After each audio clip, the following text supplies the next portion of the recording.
in the face of low interest rates and the zero lower bound. And one proposal is to make policy rates negative to restore the economy to health in the face of a serious downturn. And such policies have been adopted in Europe with limited success. So one limitation to such a policy is the existence of cash which bears zero interest. And Ken Rogoff's paper and his book discusses how to achieve this by central banks. One way is by adopting digital currency.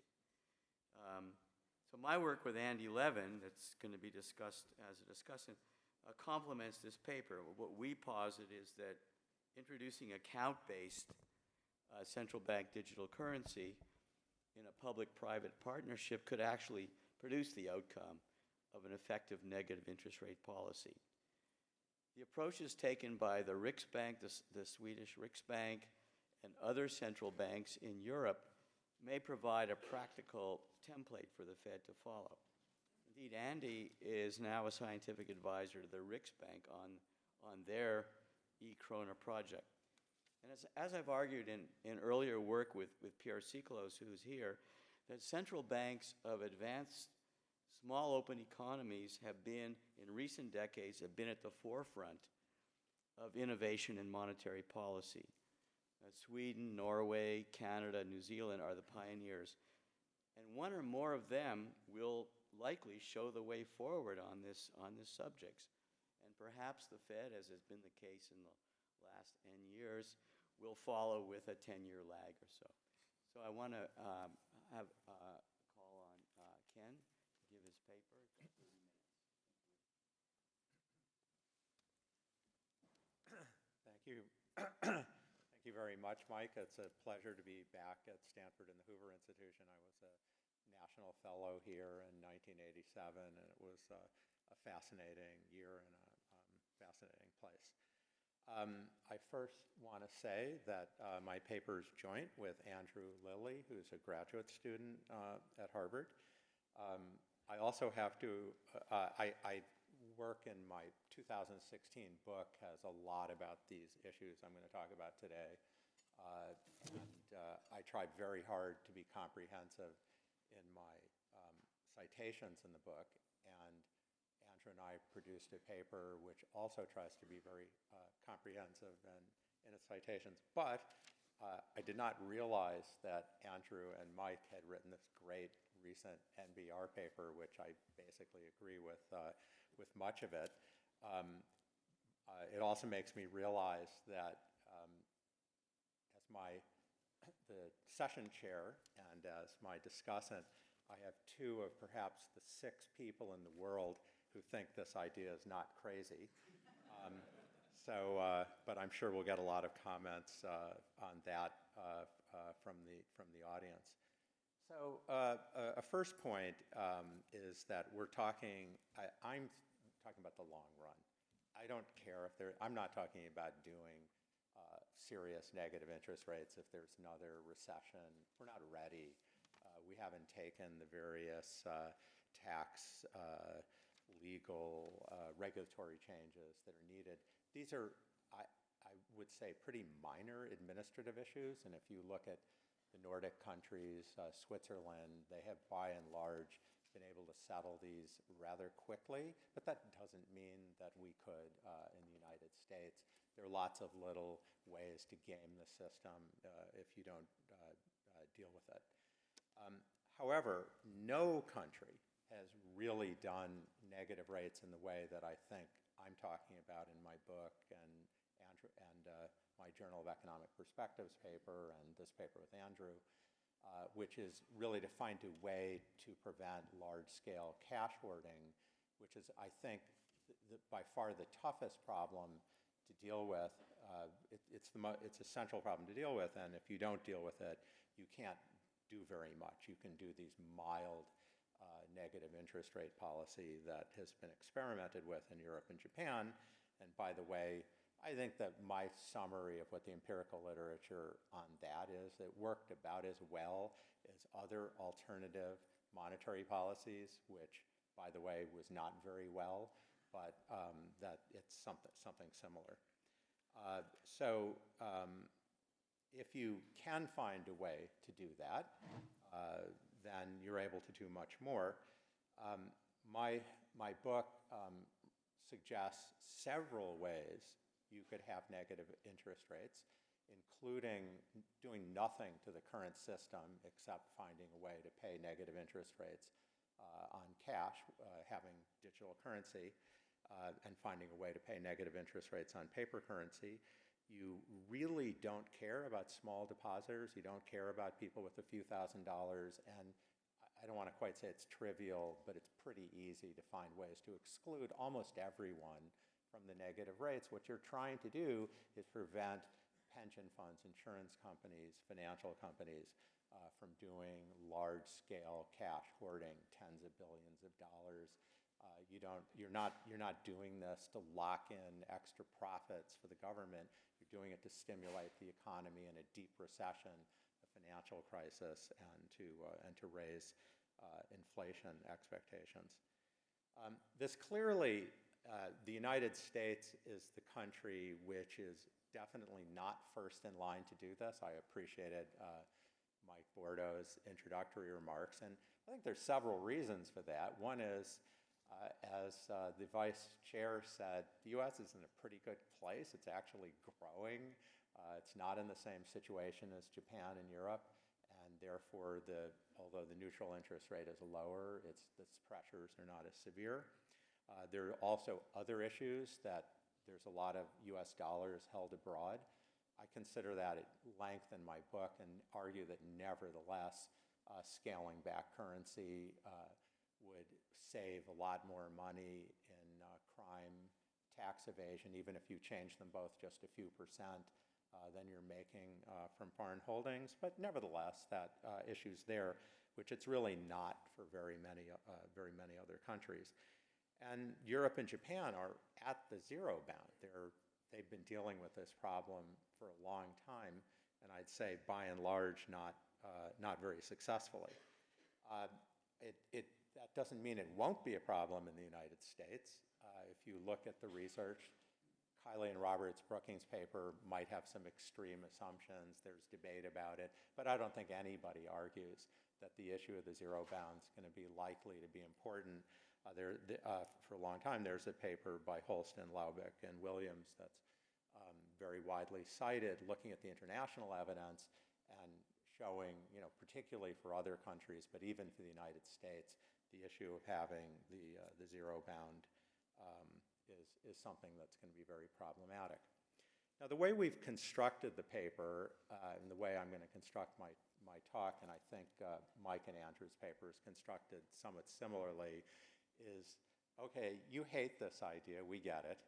Why don't you consider what you're doing and all the other options and how thoroughly ineffective they are, and possibly even surrendering central bank independence. So I'm going to talk about the other options. Now, I went to the Jackson Hole conference where the chair, Janet Yellen, gave a speech, which I would say said, okay, markets might be worried. What are we going to do if there's a recession? We got it. We developed these great tools last time. Particularly, she mentioned forward guidance and quantitative easing. It's all good. And then she presented this set of graphs where she says, if we had, as I recall the paper, if we had a recession not quite as bad as the financial crisis, but worse than the average, then the Fed model would give you cutting interest rates to -6%. That's the dashed red line. And then there's the black line being the dashed blue line being the current policy without the Fed tools. But if you look at unemployment, inflation, using the Fed tools do just as well. I worked at the Federal Reserve from 1980 to 1985. I have a little bit of idea of how this sausage is made. Andrew's worked more recently. I think it's probably fair to say that there's a fair amount of skepticism out there. And let me just pick up on a few topics that I don't have as much in my slides as I probably should. First, the two tools she speaks of are forward guidance and quantitative easing. So forward guidance is I promise, and right now I can't do anything, but when the day comes where I can do something, I won't. I won't start raising the interest rate as fast as I would otherwise. In theory, this is a great idea. Actually, there were papers in the early 1980s that had pretty much this idea that by manipulating future inflation expectations, you could exactly do as well as you could by manipulating the current interest rate. Dotsie and King had a paper about this, and I did in the Quarterly Journal of Economics with Matt Canzoneri and Dale Henderson. I have to say the feedback we got on that paper was, okay, it's nice theoretically, but who's going to believe you if you say that you do that? And that is the problem with forward guidance. And there's actually a very nice paper by Chung and co-authors recently, which has quite a bit of empirical work surrounding it, but makes the point these zero-bound episodes last a really long time. This isn't like you're promising what you're going to do in 2 months. You're promising what you're going to do in 2 or 3 years, 4 or 5 years, and the political economy just makes it very, very hard to make anything credible. I know that many people still believe in quantitative easing, but I think that that view is fading within academics. A lot of the early studies suggested that using event studies suggested it was quite effective. Jim Hamilton, who's here with co-authors, some of whom may also be here, I apologize, has had a few papers about this. But one point I think Jim makes very clearly is the global real interest rates were falling, and it's very hard to tell the difference between what quantitative easing was doing and what other things were doing. And maybe I saw Andrew's comments. He'll probably talk about this some also. I think the empirical work, it's very hard to suggest that quantitative easing is going to give you the equivalent of cutting the interest rate to minus 6%. I realize you evidently get that out of some model, but it's doesn't seem to me consistent with much of the evidence. And importantly, at a conceptual level, Mike Woodford made this point at Jackson Hole, and I go into a lot in my book. Quantitative easing is actually, when you're paying the same interest rate, I'm sorry, I'm just going to grab a little water. Maybe a different water. Quantitative easing, when you're paying the same interest rate as Treasury bills, is just maturity transformation. Although a lot of people seem not to realize this, the central bank is a wholly owned subsidiary of the federal government. It is their consolidated balance sheet that matters for maturity transformation. The Federal Reserve can perfectly well issue 1-week Treasury bonds. For all I know, they may have the right to have shorter, but they can do 1-week Treasury bonds. There's not a heck of a lot of difference between the Fed issuing 10 and 30-year debt and having the Fed buy it up with overnight reserves and having the Treasury just issue 1-week debt. And if the Trump administration thinks it's such a great idea to have more quantitative easing, if they understood it, they could snap their fingers and make it happen by making the maturity structure shorter. That may be effective, but I think it's not really monetary policy. The Treasury can overwhelm the Federal Reserve. The Federal Reserve is very much a junior partner in this relationship. If I have the numbers right, the Treasury rolls over in recent years some $4 trillion a year in debt that it can choose to make very short term. And I'm not even accounting, necessarily new debt that they're adding to that. The Fed's really not a player. And I also think there's an issue for central bank independence. If your instrument with which you're going to do stuff can get reversed ×5 by the federal government, you don't really have a lot of independence. So I think QE is not what I call pure QE, which is just quantitative easing, is not terribly convincing to me. There's also fiscal QE, where you're intervening into private markets. We did this at the height of the crisis. Japan has continued to do this. Of course, that's a good idea at the height of the crisis. It doesn't really make it something the monetary policy would do routinely. It's, again, something that the Treasury can very well do. And in developing countries and emerging markets, often the central bank loses a ton of money, and the central bank, federal government comes in and cleans it up. But this isn't a having the Federal Reserve pick winners and losers in the financial markets. That's not a long-term solution. Now, I want to say the European Central Bank's a different animal. I would still say, it's not nearly as effective as having interest rate policy, but I would describe ECB quantitative easing as creating a synthetic Eurobond, which the governments don't seem to want to do, and they let the European Central Bank do it. That's a different matter. We had a few questions. The paper has a whole section about inflation expectations coming down. We had a few questions about it. Inflation expectations, actually, I'm going to go back to the last slide. Inflation expectations have come way down. We have quite a bit of discussion about this in the paper. Also looking importantly at the market's assessment of risks of having very high inflation.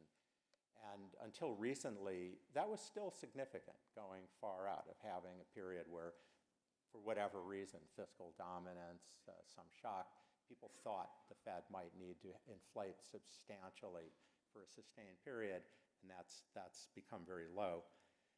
The one point I would like to make is, if you have a 2% inflation target, there's a question of what does it mean? Does it mean you have a 2% inflation target, and if there's a cyber war or some out-of-the-box crisis where you wish you run into a fiscal problem? Very low odds, but if we're looking at 30 years, that is your safety valve when you issue in your own currency.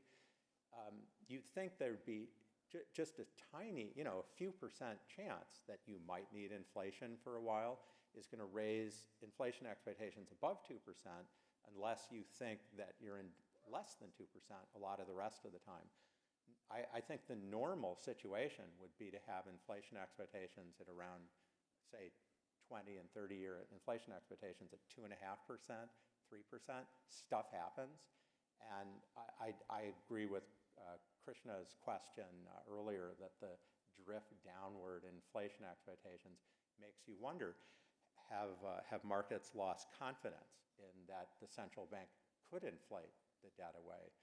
And a small technical note, in my work, my book with Carmen Reinhardt, we mentioned that one of the tools that can be used if you don't want to default is you can use financial repression. You ram debt down people's throats at below market interest rates. Japan has had sort of a light regulatory touch in doing that. But you need inflation for that too. If you're going to have zero inflation while you're doing that, it really doesn't do a lot of good. So I think there's some skepticism from markets. There's an industry in economics of the skepticism that people don't believe it. I've discussed these papers already, but the top journals are just filled with articles about, I would describe as out-of-the-box ideas for what to do when you're away from the zero bound, and you can read the paper, my book. So, some of the ideas include don't ever do structural reform because that makes the economy more efficient and that lowers prices, and that's so bad for aggregate demand because it's creating a higher real interest rate. Don't do it. There are papers, that argue increasing monopoly power is good. Barry Eichengreen had something about maybe the tariffs are a good idea because they'd raise prices and it lowers the real interest rate. And I could go on. And these are in logically coherent models. So these aren't op-ed pieces. These are logically coherent. Then there's fiscal policy. If you can use fiscal policy effectively, you should always use fiscal policy effectively. And I think there are a couple important papers. One I particularly draw attention to is by Eichenbaum, Cristano, and Rebello about how the government's multiplier could be larger at the zero bound, and you could use it more than you would normally because monetary policy is not doing anything. But there is a problem with sort of assuming that it's all very apolitical. during after the financial crisis, I think if President Obama had agreed to massive tax cuts, you'd have gotten that, deficits. When the Republicans in power, that's what they want to do. If the Democrats had remained in power and we'd had big government spending hikes, you could do that. But there's tremendous political tension. There are many papers, Alberto Alsina, Guido Tavellini, Torsten Pearson, Lars Svensson, have all written about these tensions.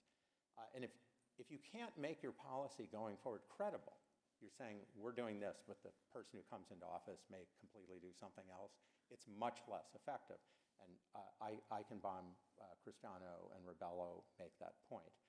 So it's quite a contrast. There's this literature that says we're at the zero bound, monetary policy is ineffective because you can't do forward guidance because you're not credible. But fiscal policy, that's completely credible. You can make long-term commitments about fiscal policy. Okay, I have to give a moment to helicopter money, which is one of the most vacuous ideas out there. You all know what it is, but I would simply say the idea, and people have gone to contortions to try to justify it. I noticed Ray Dalio had recently endorsed it. If the central bank is handing out money and the politicians realize that, they did not give unelected officials the power to choose who would get money. And Ben, in one of his blogs, softens this by saying, well, they'll just put a pot of money, deciding how much it would be, and then you go spend it. Well, they're not going to let the central bank do that either. There's been a long literature about trying to make fiscal policy technocratic.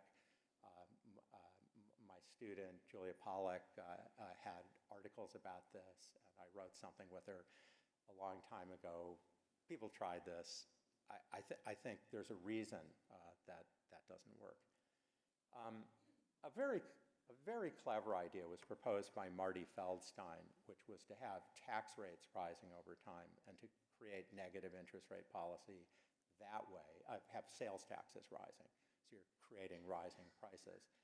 And there's a paper by Correa, Farhi, Nicolini, and Tellis, which sort of crosses all the T's on that. It's very clever. There is just a practical problem that a lot of the VAT taxes and sales taxes are actually durable goods, and they're not so taxing them doesn't quite change the consumer price level the way that you'd want to, because you want to tax the rent on the durable good, not the stock. But it's also very political. I mean, that you have this sales tax and you say it's going to come off the second we're off the zero bound. It's very political, but that is a very clever idea. But I'd say there are problems that make it impractical. There are discussions about changing the inflation target, and I note here Larry Summers was very early in on making this point. And Fuhrer and Madigan have what I think was the first paper, academic paper, about talking about raising the target from 2 to 4%, and it was talked about by many other people since. It has a lot of problems. So one problem is it's just not enough if you have a financial crisis. First of all, when you raise the inflation target, if that's really your game plan for 20 or 30 years, contracts will adjust a bit. There'll be a bit more indexing. Monetary policy will be less effective. You will need to cut interest rates more to achieve the same end. You'll use up some of the ammunition. It's not nearly enough in a serious recession or crisis. I think Eric Rosengren has a recent paper making this point. And there are massive credibility problems. You promised for 25, 30 years that inflation would be 2% implicitly in the case of the United States. And then suddenly, with tens of trillions of dollars of contract, everybody gets together and said, we got it wrong, it's 4%. And by the way, there have been theses floating around that it should really be 5% or 6%. You'd blow up your credibility. Not to mention, how are you going to get there? How are you going to get the higher inflation? You know what? The Bank of Japan announced that its inflation target went up to 2% in 2013. And if you look at longer-term inflation expectations, they barely budged. There are other ideas floating around this, but I think that you need something more. And I will add, there are just tons of other interesting papers about the zero bound blowing up the international financial system. There's a great paper by Farhi and Maggiore about this, and sort of a punchline, by the way, is if you look at history, the safe asset usually turns out not to be safe, but it exacerbated by the zero bound. I see Mike shaking his head at knowing these things well. I view having negative rates as by far the most elegant solution to the six of us who think this is a good idea. View this as by far the most elegant solution. There's a large literature on what Europe's done. You can read the paper. I'm going to skip over it. I'd first say that the broader surveys tend to find it was kind of like other stuff and no better, no worse. But I regard that as a backhanded compliment because I think by and large the alternative monetary policies were not very effective. Then there's all sorts of political stuff, and we've all gotten beat up around the world. And wouldn't it be unfair to savers? You can exempt almost everyone from this because you're really just trying to get at the wholesale hurting. And obviously, other assets, it's great, like normal monetary policy cuts, jobs would come back more quickly. And then anything you do in a bad recession or a deep financial crisis carries problems. So I regard there as being sort of four basic options, and then there are variations on them. I'm going to ignore paying negative interest rates on paper currency. Marvin Goodfriend had a paper trying to update Giselle's idea. I actually found a video on Planet Prison about this, believing that since he was a Fed official, since maybe they're doing it and they're trying to track your money, and recommending that you put your $100 bills in a microwave before you walk around with them. It's not practical because it's not liquid. If I'm not having the information on the magnetic strip, I don't know what the bill's worth. Eliminating paper currency, by the way, not something I recommend in my book, but I do think if you marginalize currency, a lot of the other ideas are easier. That is happening. In the legal economy, that's happening, and it's a topic for another day. I regard the Fed as one of the major lobbyists for maintaining the current cash system, and I think this is something that will disappear. The large notes, at least, will disappear in time as they have elsewhere. There's this exotic idea about having a crawling peg between electronic and paper currency, which was recommended by Robert Eisler in the 30s. I actually traced the idea in my book back to Kubla Khan, had this idea of having a different rates for different things and what something was worth at the Treasury. I'm going to talk about that some. I think in my book, my favorite idea is marginalizing cash and then having a system of charging for large-scale deposits back into the financial system to prevent large-scale hoarding. The idea of having the dual exchange rate, the electronic currency becomes the official currency, the electronic digital currency, paper currency has an exchange rate against that. It's the most robust. All the ideas which use administrative approaches have a problem that you might be able to game them. For example, suppose I'm going to make a charge to anything to any big withdrawal you make after rates become negative. Well, what about when they get to like 0.25%? Is there going to be a run on cash because people know that they're going to get charged something later? There are all sorts of gaming problems. This is just a picture of Keynes, who I suspect would have taken Eisler's idea very seriously. That's Marvin Goodfriend, who was very early on talking about this. That's Kubla Khan on the right. It's actually not Kubla Khan. It's Benedict Wong, who plays Kubla Khan on the TV show, and that's Robert Eisler on the left, whose other most famous work was about werewolves. So it's not easy when you're outside the box to get your work notice. This is Willem Bouter, who I think wrote some really the earliest papers trying to put together a framework and Miles Kimball's really evangelized this idea. I said I tried to be very comprehensive in my citations in my book. Bowder credits a British economist living in Japan, Stephen Davies, for first turning him on to this idea. And I cite that in the book, but I didn't realize Stephen Davies actually had a paper on it, which he sent me actually just this year from before any of these other papers were written. So we cite that. And I think in the interest of time, won't go into this too much detail, but you make electronic currency the currency that things are denominated in. If you want to have a negative 4% interest, it pays a negative 4% interest. Paper dollar has the same face value, but when you go turn it into the central bank, it's worth less.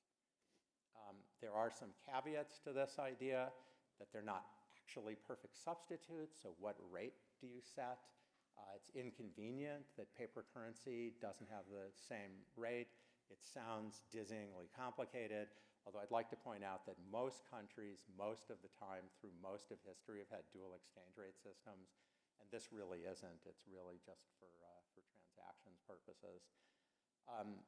All of these things, and I would include Andrew and Mike's proposal, are just easier to do as paper currency becomes less important in large-scale transactions. If this Fed exercise this year is supposed to be about the future of policy and not just saying we did a good job last time, we'll do pretty much the same thing next time, and it's really supposed to be looking forward, I hope they're asking themselves, what's the demand for currency going to look like in 10 years? Because we look like Sweden did 10 years ago, maybe even 5 years ago. Germany is maybe 5 years behind us. I predict that in 5 to 10 years, we will look like Sweden today. So you just have different material to work with, and I think they're useful ways to proceed. So concluding, I think there's John Taylor. I cite 2 papers. I didn't get to cite you 6 times, John, but having a rule-based system is important, and I think implemented by independent central banks, which I wrote about, is well established. And if you don't have an instrument, it's really hard to be independent, much less rule-based. The quasi-fiscal tools make it very hard to have rule-based. We don't know what they do. They don't seem to do very much. And oh, by the way, the Treasury can just undo it in the blink of an eye whenever they feel like it. There are other ideas, but they don't seem to work. I argue that you need a bazooka, and the negative interest rates may form this. And then lastly, I would just say that obviously the big problem is nobody's done it. So there are all sorts of questions of what might happen. They've done these little experiments. I completely agree with what Mike said in his introduction, that it's most likely to happen in a small country first.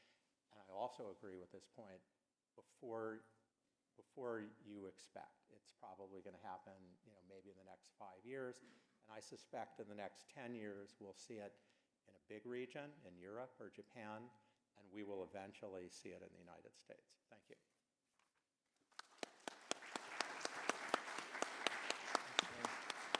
Okay. Andy?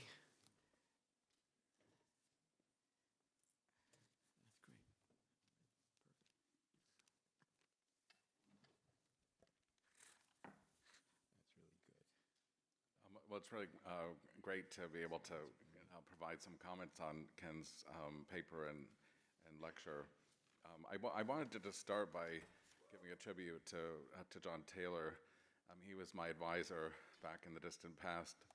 But you may not realize, this is the 40th anniversary of John's first major paper in the AER on systematic transparent monetary policy. And it's just breathtaking to me to have a scholar who's been that productive, for that long a period of time on a sustained basis. And in some ways heroic, because in the 80s and early 90s, most of macroeconomics was real business cycles, completely dismissive of monetary policy. And during that period, John was continuing to work on these issues and developing the Taylor rule and developing developing a cohort of younger people to keep working on this. So I really appreciate it. And this conference, I think, in some way reflects the influence that just keeps growing and growing. You do a Google search for the Taylor Rule, it's breathtaking. So with that, let's jump in. I summarized Ken's paper with Andrew Lilley in terms of 3 questions. And I think 2 of them, I strongly agree with him. And in the conversations Mike Bordo and I have had, I think both of us agree. And the 3rd question, of kind of the practical question, is where there's some difference of opinion, but I think from conversations with Ken this morning, sounds like that part may be fairly easy to negotiate. So question 1, is the current toolbox adequate? And I think Ken's answer was no. I'm going to show you some evidence in the next few minutes that I think strengthens the case that there really is a severe inadequacy. It needs to be mitigated. The Fed needs to find something new. Second question, should the Fed enhance its ability to cut the risk-free interest rate below 0? Yes. And then the 3rd question, how, as Ken mentioned, essentially the proposal that he's put forward in the paper in particular, and similar to what Miles Kimball has been proposing, is a floating exchange rate on paper cash. And Mike Bordo and I have thought about that a lot, and we take a different approach. I'll try to spend a few minutes and explain our thinking. Okay, but starting with the first question about the toolbox, let's break that into 3 pieces. 1, how adequate really was the toolbox over the last 10 years? Because if we say, well, it was pretty good last time, then we can just hit the repeat button. And if we're not that satisfied with it over the last 10 years, then maybe it strengthens the case for doing some more rethinking. In particular, there's a question, and Ken talked about this a bit, I'll provide you some new evidence about quantitative easing. How effective is that? And then the 3rd thing is, can we just modify forward guidance in some fairly straightforward way with a makeup strategy? Would that be enough? And as you see on the slide here, I think the answer to all 3 of those questions is no. Okay, so first of all, looking back, how satisfactory was the recovery? Well, it depends on your perspective. I think in 2013 and 2014, Fed officials talked a lot about the idea that the economy was approaching full employment. That was at a point when they thought that full employment was around 5.5%. And actual unemployment was around 6%. And so from that viewpoint, it looked like the recovery only took 4 or 5 years, which is longer than usual, but it was a financial crisis and a very severe recession, so 4 or 5 years seemed pretty good. But now what we see, and today's unemployment report kind of underscores this, the Feds, and Vice Chair Clarida mentioned this too, that the committee has been ratcheting down its assessments of what is the longer run normal unemployment rate. Now close to 4%, professional forecasters, similar kinds of views, which means that really we should look back and think, wow, this was very painful, very sluggish, very protracted recovery that has taken more like 10 years, not 4 or 5 years. Another dimension of this, and again, Vice Chair Clarida mentioned this in his remarks a few minutes ago, labor force participation. Again, in 2013 and 14, the Fed staff analysis was, labor force participation is coming down, but it's mostly structural, and some permanent damage that's really unfortunate, but there's nothing we can do about it. It's not really a monetary policy issue. Again, close to full employment. What we see, and by the way, that's the red line. It's Brookings' paper the Fed Board staff published in 2014, predicted that prime age labor force participation was going to continue to going down over coming years because of those structural factors and permanent damage. In fact, the amazing news, I just think it's amazing news, good news for American families, is that as the labor market continued to strengthen in 2015, 2016, 2017, 2018, even in recent months, prime age adults, 25 to 54 years old, have been coming back from the sidelines into the workforce. And you can see here, it's not trivial. It's about 2 percentage points of the prime age population. And so again, if you ask those families, was this a painful, long, slow, protracted recovery? They'd say absolutely. A lot of them would, at least. That it wasn't satisfactory, that we ought to be looking for ways to do better next time around. This is just one more picture here looking at a specific demographic group, 45 to 54-year-olds. This is an age group where they're not retired, they're usually not in school, they usually don't have young children. So it's a nice demographic group to look at because some of the other issues that arise with other age groups are much less relevant here.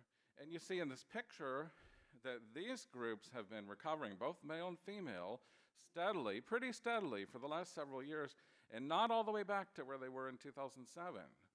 So maybe we're still not at full employment yet, which would again strengthen the case that we need to do better. Now let me just emphasize a few points here for the framework renewal the Fed is doing. One, the Fed should try to provide more clarity of its maximum employment objective, not just in terms of unemployment, but in terms of broader measures of employment. In fact, that was the Hoover paper that I gave here. John Taylor invited me in 2014 to give a paper. It's in one of those nice volumes that he showed in the photographs earlier. And the work that Chris Ursing and I have done have been trying to make this case. Second, the Fed's staff analysis really needs to incorporate labor force participation. The FRB-US model was developed in the early 90s. It's still the model, the benchmark model being used by the Fed staff. Kiley and Roberts and the recent paper by Chung, that's the model, and it has no labor force participation. By the way, it has no banking system. It has the entire global economy outside the United States has 3 reduced form equations. So there is really a case here for trying to continue. And again, Vice Chair Claire has said this morning, that the room for improvement in the analysis. But again, the bottom line here at the end of the slide is just reinforcing what Ken said, which is we really need some new tools. Okay, what about QE? Well, the staff analysis here, the latest paper that's just came out in January, it's Fed's paper 2019-003. Very similar analysis to the board staff memo that was sent to the FOMC in August 2012, which is now in the public domain because the Fed publishes all that with a 5-year lag. The key channel of QE is supposed to be through the term premium. And they assume that it has pretty significant effects, and that works in the FRB-US model in order to provide significant monetary stimulus. An alternative viewpoint, Ken mentioned this, Mike Woodford's Jackson Hole paper emphasized this, is that Modigliani-Miller probably doesn't work well in a crisis. The kind of arbitrage and things break down in those sort of circumstances. But once the financial strains have subsided, things go back to Modigliani-Miller, which means that we shouldn't expect central bank balance sheet actions to have very much effect on the macroeconomy. In fact, in new work that I'm doing with Prakash Langani at the IMF, we argue that an opaque QE program can actually be counterproductive because the benefits are small, and I think this is related to the question that I think Charlie Plosser asked. Creating more uncertainty and volatility actually ends up having counterproductive effects. Okay, so I'll have to speed up here a little bit. Here's some of the evidence taken from the primary dealer surveys, how primary dealers change their expectations in response to different QE announcements. Here's the changes in the term premium on those dates. September 2012, when the Fed announced QE3, the intervening period where people ramped up their expectations. December 2012, where they moved forward with the QE program. And then May and June 2013, when there was more discussion of the tapering. And what you see, these are narrow 2-day periods, a day before compared to the day after. In every single case, the term premium actually went up. It wasn't just one taper tantrum. According to this tabulation, it was a whole sequence of taper tantrums. And if you look at the big picture here, what you see, I think I can use the laser printer. Maybe I can't. I won't try.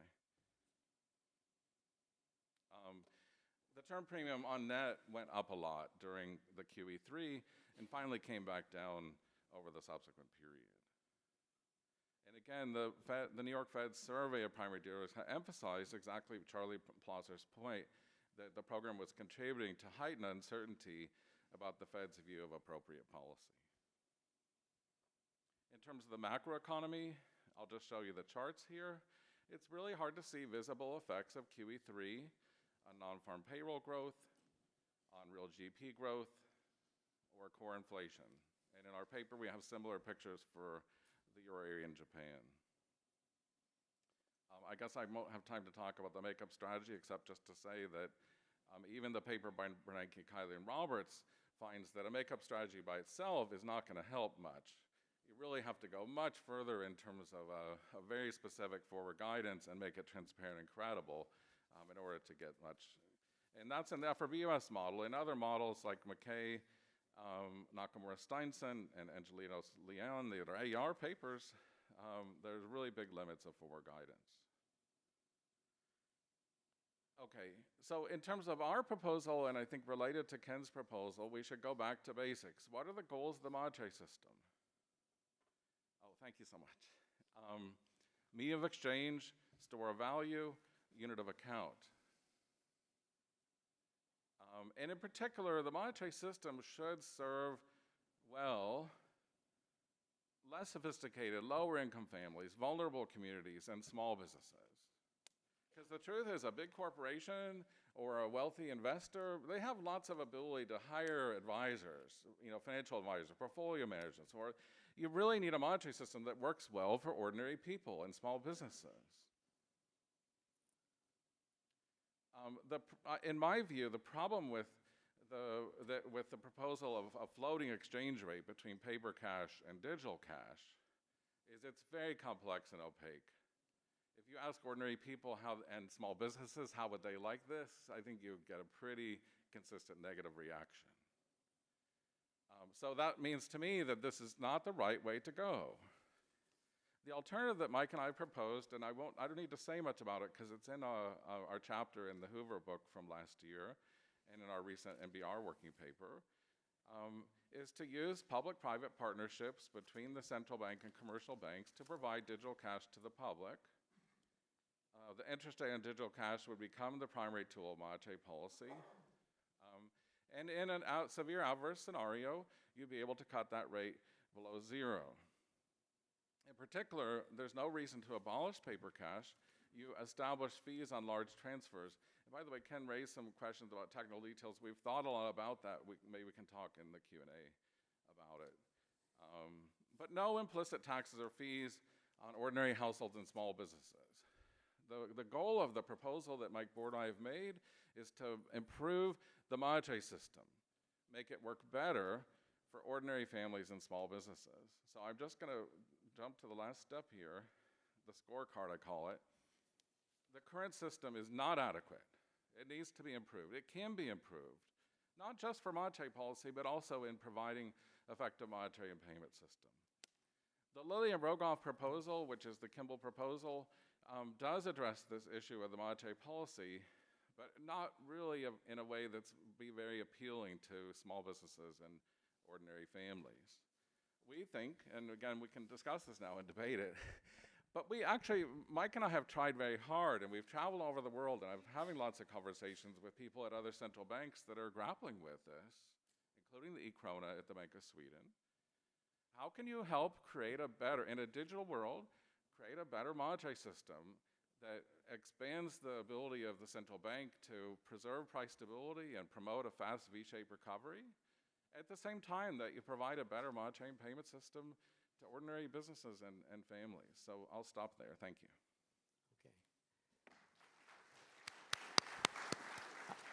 Okay. I think what we'll do is I'll give Ken a minute to just respond if he wants, and then we can open it up. Well, thank you, Andrew, for those comments. I feel a little bit like we're in the 50s, and I have a design for an electric car, and Andrew has a design for an electric car, but nobody else wants to hear anything about electric cars. But I like their idea. I actually think it conforms very closely to what has my favorite idea in my book, which has the added element of encouraging the pace at which cash is being used less, but I have fees on large transfers, financial inclusion, and no exchange rate. I think the big step is, are you going to try to do serious, negative, unconstrained monetary policy? And then, of course, you have to put together a committee. It has to have people from markets, whatever representation you need on the technical side, whatever representation on the political side, to try to have this. But I don't think these things are insurmountable. For most countries, when they went from a fixed exchange rate to a flexible exchange rate, it was a very big deal about how it affected everybody. And most of the countries found, gosh, this works great. I, by the way, credit Marvin Goodfriend with emphasizing that point a lot. I just want to take 1 second to say a lot of the pushback from banks has come from, what about our profits? Because particularly at smaller banks, it's an issue. At larger banks, it actually goes the other way. If you cushion small depositors, you subsidize those accounts, it's not such a big deal. But I think fundamentally, if you eliminate the cash arbitrage, the issue of bank profits would just go away. That's really been what's been in the way. Okay, Peter Fisher. Thank you, Peter Fisher from Dartmouth. I want to thank you both for a terrific summary of all the reasons why QE, forward guidance, and lower for longer didn't work very well, and certainly much less well than it's been asserted. And that's something that I think both the Fourth Estate and the central bankers of the world might want to focus more on.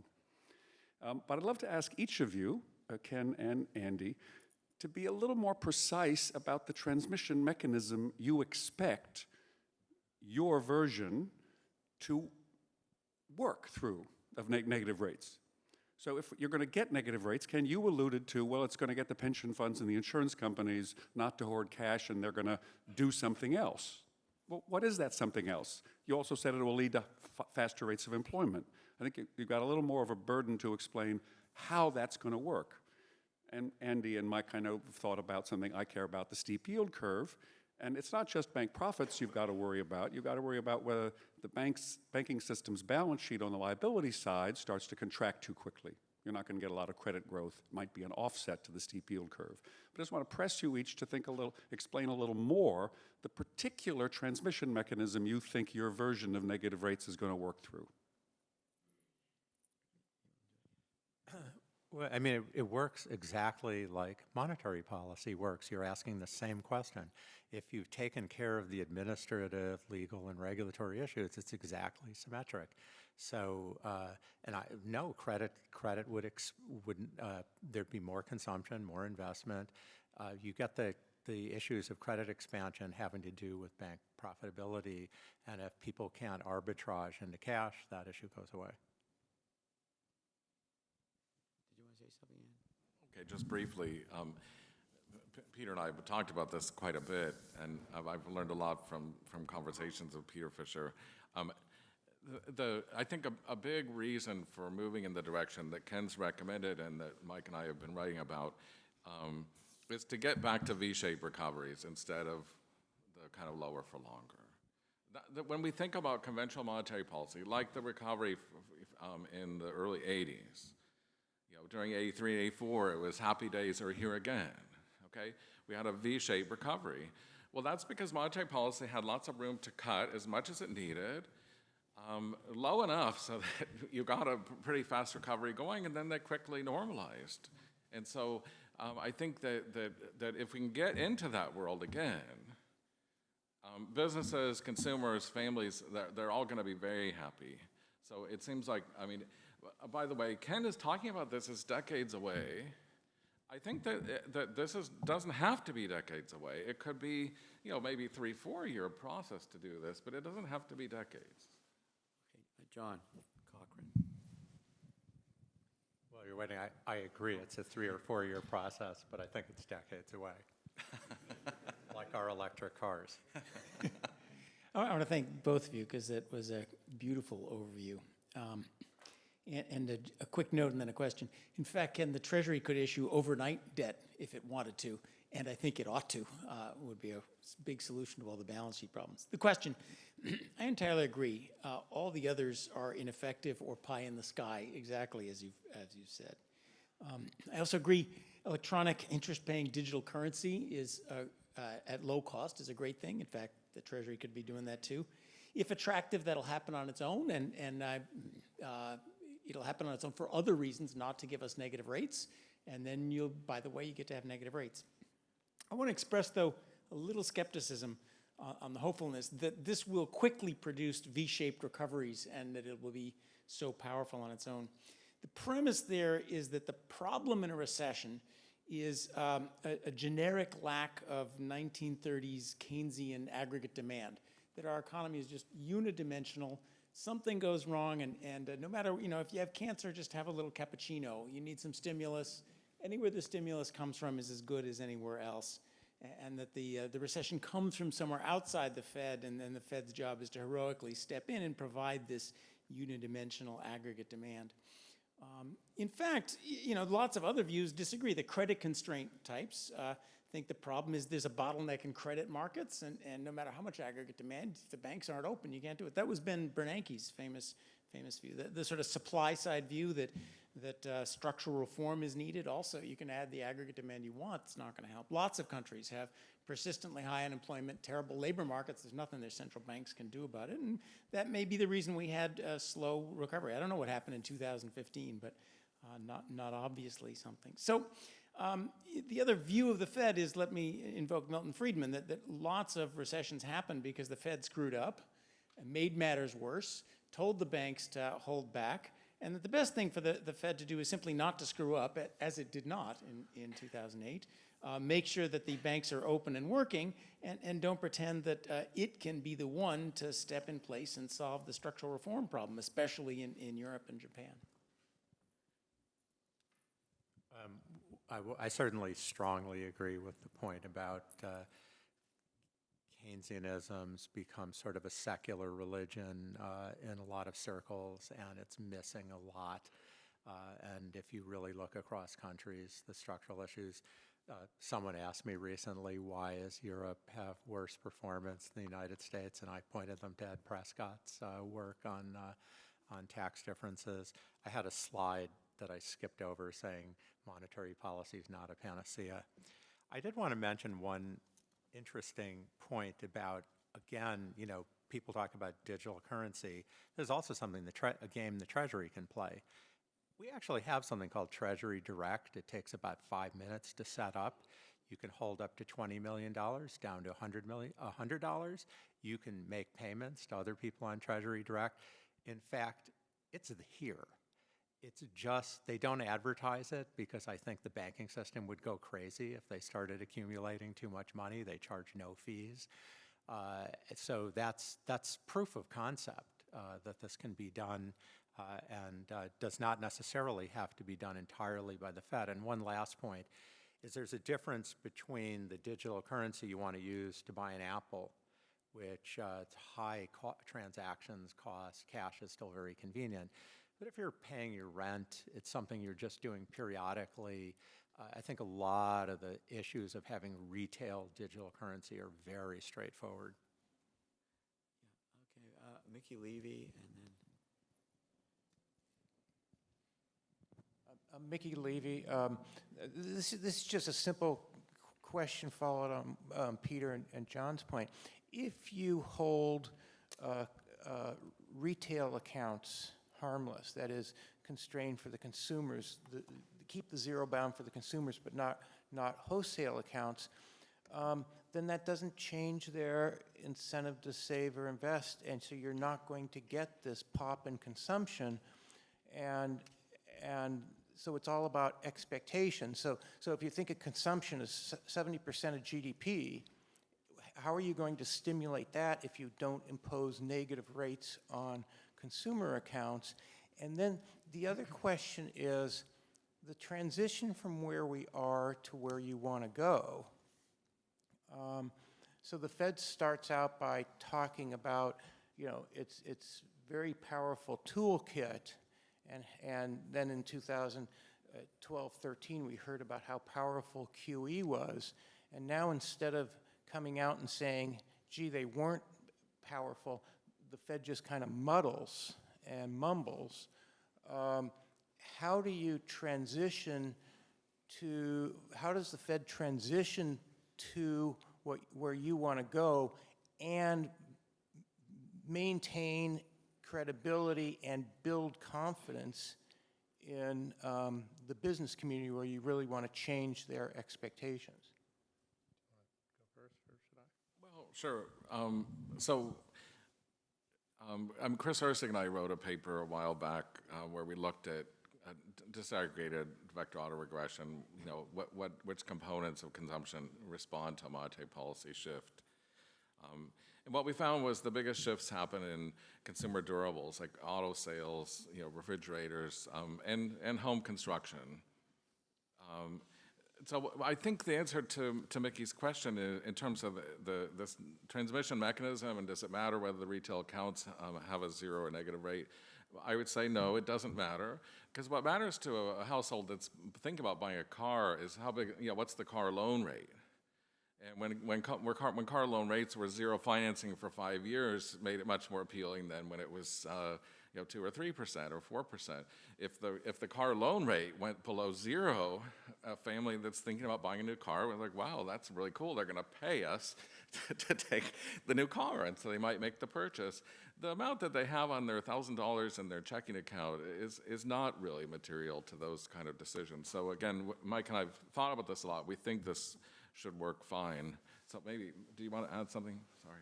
Well, no, not at all. I mean, I think the major point is what are the interest rates that matter for when you're buying a car or consumer durable. The idea, at least I have in mind, for how people be protected is you're allowed an account up to $2,000 or $3,000 where you're not paying a negative interest rate, but there would be, the banks would be subsidized on those because they're paying the negative interest rate on reserves. The Treasury and the Fed are making a lot of money in this system. It's not really difficult to do. You asked about the transition, and of course, that's a tricky question. I think the Fed is better positioned to think about this than Europe or Japan because they need to make a transition quickly. The Fed has sort of a lot of time to sort of look at it in a more abstract way, to have more distance. It's probably fair, I think it's fair to say, with almost everyone that thinks, I don't know if John does, but thinks the Fed did a great job. I think you do say this in 2008 and 2009. But, after that, when I think Andrew explained it very well in his slides, you're not in emergency mode anymore, and you're trying to make big on this stuff you're using. The Fed public relations machine was whirring, WHIRRING, and it probably would have been better to say there's just not much we can do at this point unless we can do something very different.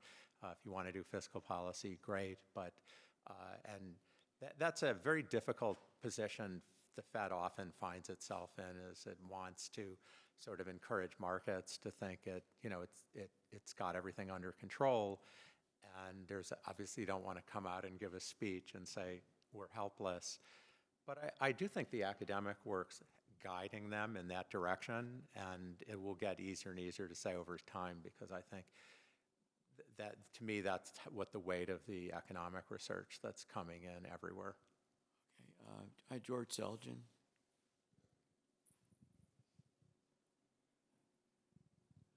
Yeah, this is for Andy, and it's a question related to the question about the structural, about the credit channel and all that, and it concerns the risk of having these Fed involvement in retail payments become something that's not just a cyclical development, but a secular one. And I wondered if you could comment on that. How do you keep the Fed from competing with the commercial banks in a secular way once it gets into this retail trade?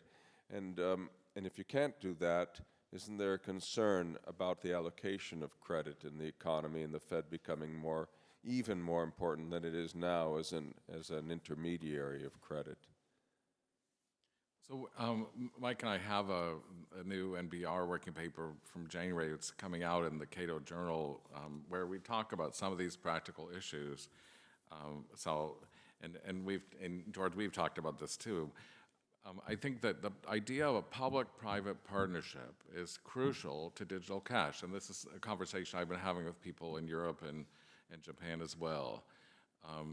The World Bank, when it gives advice to governments all over about, well, how do you provide electricity? How do you provide telecommunications? It's well-known, conventional, understood now that you shouldn't do it directly from the government. The government itself can be very bureaucratic and inefficient and not very innovative.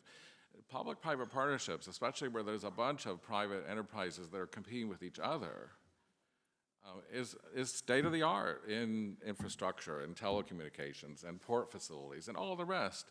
And so I think fundamentally what Mike and I are saying is, in terms of the payments, so that's how it should be. There's a partnership between the central bank and the supervised financial institutions that provides the digital cash, that makes sure you have competition, that you have privacy, that you can have innovation, that one bank comes up with a better app, and all the digital cash holders start using that app, and then the other providers have to improve their apps too. So I don't see this as sort of a stagnant thing. It's going to be a dynamic process. I mean, I just say it's much more general than that. Having a digital government currency can be clearing. It doesn't in any way say how the banking system has to work. We have very similar issues in the current system. There are many countries that have these giant postal banks, gyro accounts that soak up a lot of money that might go into the private sector banking system, and they're incredibly inefficient. I've written about, the Chicago plan of the 30s in my book, which this has that problem. You have a superior asset, it displaces the banks. However, if you're looking over 30 or 40 years, I bet this is coming, displacing the banks. If it isn't the government, it'll be the tech industry. I think banks are going to get disrupted one way or the other. But the government doesn't have to be the one that supplants them. And that guy. Just a clarifying question. The point with introducing a negative interest rate policy is you want to prevent large players from storing large amounts of real value into hoarding cash. Is this correct? That's not the point of negative interest rates. That's what you have to Yeah, stop. what you have to stop Yeah. in order to implement Yeah. this policy. Yeah. So what would prevent them from hoarding real amounts of real value into gold or diamonds? This would still put an effective lower bound, No. right? No, it's exactly the same as monetary policy today. When they cut the interest rate from 3% to 2%, incentivizes. It's probably a fair part of the reason stock prices have gone up so much over the last decade, housing prices. It's the same channel. So I think this is why in our first Hoover paper, which is the one that's in the Hoover volume, Mike and I emphasize these kind of basic principles of the monetary system, the most important of which is stable unit of account. That consumers and businesses need, it's like a unit of measure, like a meter or a yard or a liter bottle, okay? That they have a unit of account that they can use in making transactions. So the problem with these other commodities and real things is they have a floating exchange rate against the unit of account, which means that you can hold them. You can go ahead and buy a house if you think it's going to appreciate in value, but you can hold Bitcoin if you think it's going to appreciate in value, but there's no guarantee that it's going to have a stable unit of account. And I think this comes back to Milton Friedman. Vice Chair Clarida emphasized at the beginning of his speech. Ken emphasized it. Mike and I have emphasized in our work too. The central bank, its most important responsibility is to preserve the stability of the unit of account. When Milton Friedman said inflation's everywhere and always a monetary phenomenon, my understanding, that's fundamentally what he meant, is monetary policy has to be able to commit and ensure that the unit of account remains stable over time. And what worries me about, if we think that the Fed and other central banks are running short of ammunition, and the next time could be worse, we could end up in a situation like in the Great Depression, where the price level dropped 30%, and it was catastrophic because the Fed, constrained by the gold standard, was no longer able to carry out its commitment to maintain a stable price level. And so there is some urgency here. We shouldn't just be thinking of 10 and 20 and 50-year horizons to make sure that this problem gets solved soon enough so the Fed has the ammunition next time to carry out Milton Friedman's, prescription. Well, you stated that in a very precise way, and, the standard central bank answer. But I think beyond that, stuff happens. During World War I, central banks inflated. I think the 70s was a mistake. But right now, there are interesting ideas about, making debt much, much larger and more short-term and having the Fed finance it. And there are interesting, particularly in the United States, interesting ideas out there. But, just what if it turned out maybe not to work quite the way it was promised and we came under pressure? Do you want to default or have the Fed inflate? And does the Fed have the tools to inflate at the moment? It's actually very difficult. It's more difficult than it needs to be. They might. Actually, a more precise example would be you had a financial crisis where the Fed still had good credit, but the private sector had huge debt problems, and you can't clean them up easily. You'd like to have some inflation, but you're at the zero bound and you can't have inflation. I think having some inflation in the last crisis would have been great, having 4 or 5% inflation for a few years. But that's more, what shall I say, heterodox. But I'm not sure the Fed has the power to do that at the moment. But this comes back again to ordinary consumers and small businesses. Because I think if you ask them, not just the academic theories, ask those small businesses and ordinary consumers and vulnerable communities, would they have liked to have had 5-6% inflation in 2009 and 10, 11, and 12 if it would promote a faster recovery? They'd say, boy, I'm not ready for that. That's why people hated the 1970s, because it's really tough if you can't hire a financial planner or a portfolio manager to deal with that sort of situation. So they don't have any money. We're on the same. They're gaining from the jobs. Okay, but we're in principle, we're on the same page here, because what you want is a V-shaped recovery using the nominal interest rate as the standard tool of monetary policy, so you don't have to resort to the. Okay, look, we have Charlie Calamiris. And that might be the last question, maybe one more. Thanks very much for a great panel. But as long as we're getting futuristic, I wanted to point out, it seems like one of the assumptions in this discussion is that central banks will maintain their monopoly over the unit of account and the payment system. I don't think that's obvious.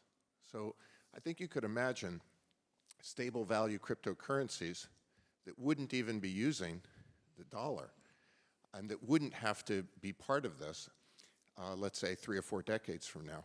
And I think you could imagine that if there were a protracted period of negative interest on the Fed payment system, that would actually hasten that. Well, we can take that up at the Hoover conference next year, but it is the last part of my books about this. As far as other units of account, if you look at the history of currency, and I know you've thought about it a lot and Mike has, but I would fundamentally say the private sector can innovate, the private sector can, do things for a while, but the central bank makes the rules of the game, the government. They make the rules of the game. They always win. Okay, one last question back there. Right. Thank you. This is Axelmerk. Ken, you seem to make it like a very smooth transition from traditional monetary policy to negative rates, and I'd like to push back on 2 buckets. You mentioned criticisms, but then didn't dive into them. The one concern I have is on efficient capital allocation.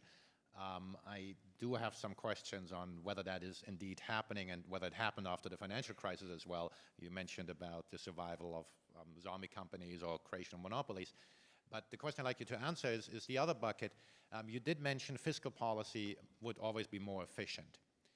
Is there a point when monetary policy in your framework is really conducting fiscal policy? And if so, is there a limit as to how much monetary policy should be achieving. It's much, I guess it's more an ethical question than anything else, and the question also ultimately of independence. There are lots of arguments being raised. So in 2008, the government was ineffective, therefore monetary policy had to step in. If that goes to an extreme with very negative rates, isn't there the theoretical solution of negative rates at risk because the government will intervene? I mean, you always want to use fiscal policy. The question is how nimble is fiscal policy? I just watched the Kavanaugh hearings and decide if you think this team, you know, is going to have some highly refined technocratic policy to stimulate the economy and it exactly turns off at the right place. It's a joke. And I think you could say that about virtually every country in the world. When it's a big crisis, fiscal policy acts, and it'd be better if it acted more in some cases. It'd be better if it acted more effectively. But I think to have monetary policy dead in the water, and Andrew and Mike said this very well in their paper also, is you know, a real problem when a crisis happens. We'll get through it. We'll still be around. I mean, there are a lot of countries that have not done as well as the United States, and they're still around, but it could be better.